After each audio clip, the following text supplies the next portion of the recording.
One evening after work, I found myself standing in my kitchen, staring at my coffee maker and not being able to move, not being able to make coffee. I couldn't. Not couldn't be bothered, I just couldn't.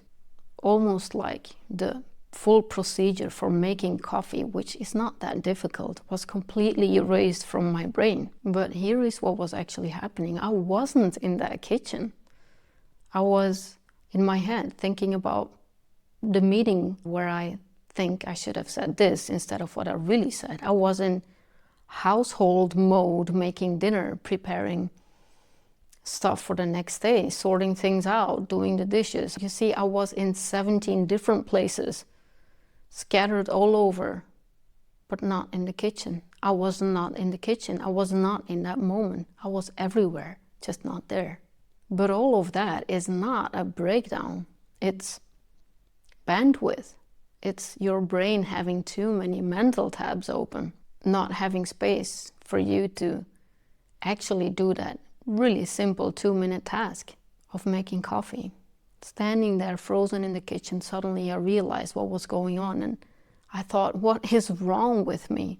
And because of thinking that, I was washed over by such huge, intense feeling of overwhelm, and I literally was about to break down in tears. I just could cry, and hoppa, there's another 2 mental tabs, boom, boom, just open. 2 extra mental tabs to deal with. In this video, I want to show you what is really happening when even making coffee feels like too much, and why small things can feel extremely heavy, and it is not what you think.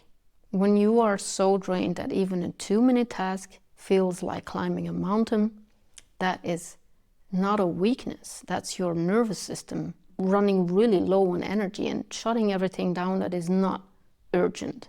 It's taking you to all these other things that you have not processed, and you're in those 17 places because it bothers you, because there's something that you didn't do in that moment that was actually gonna give you resolve or gonna make you feel good or feel better.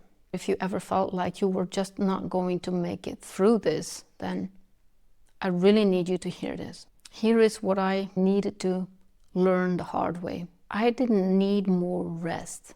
I needed to stop overriding the signals that my body had been screaming to me for so long, for so many years. I needed to stop overriding those impulses that would have made me do things that were aligned with who I am. Years of overriding, signals getting stronger, more intense, more discomfort. And what did I do?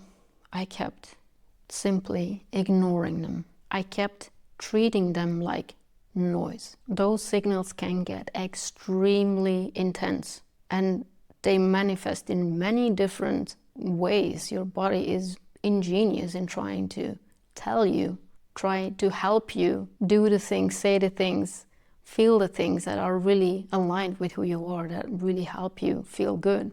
It's not a breakdown, or it's not evidence that you're losing it, which is what I felt often. I'm totally losing it. I'm unable to provide for myself, and I'm just not gonna make it.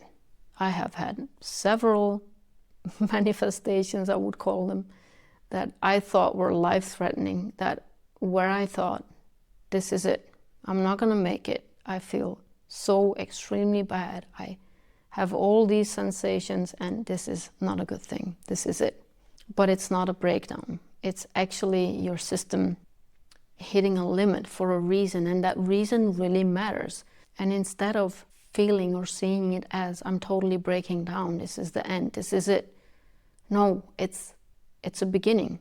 It's a beginning for you once you understand what is really going on.